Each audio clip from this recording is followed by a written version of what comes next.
vous allez le voir, ne sont pas très enthousiastes. C'est l'entrée principale de la maison.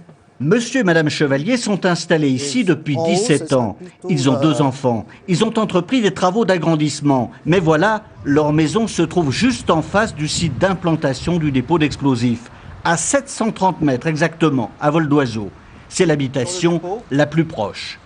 Ma maison elle se trouve en insécurité, parce qu'en cas d'explosion, effectivement, les risques, c'est le souffle qui font exploser les vitres. Donc si mes enfants se trouvent derrière les vitres, ils risquent d'être blessés.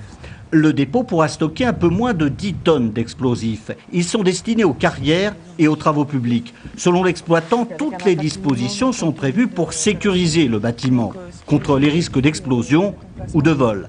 La réglementation a été renforcée par une nouvelle loi en 2005. Le promoteur du projet invoque également son savoir-faire.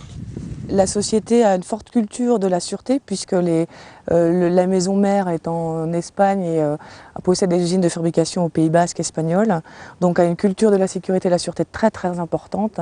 Et notamment, on avait mis en place, bien avant l'apparition des arrêtés de 2005, le suivi des camions par GPS. Le transport des explosifs inquiète justement certains riverains. Une vingtaine de rotations par semaine sont prévues. Les routes sont étroites. La circulation de camions avec chargés d'explosifs et qui vont passer à proximité des écoles, ça sera quand même assez dangereux pour les enfants. Installation classée, le projet est soumis à une enquête publique. Elle s'étend aux 3 communes voisines situées dans un rayon de 3 km. L'enquête sera peut-être longue.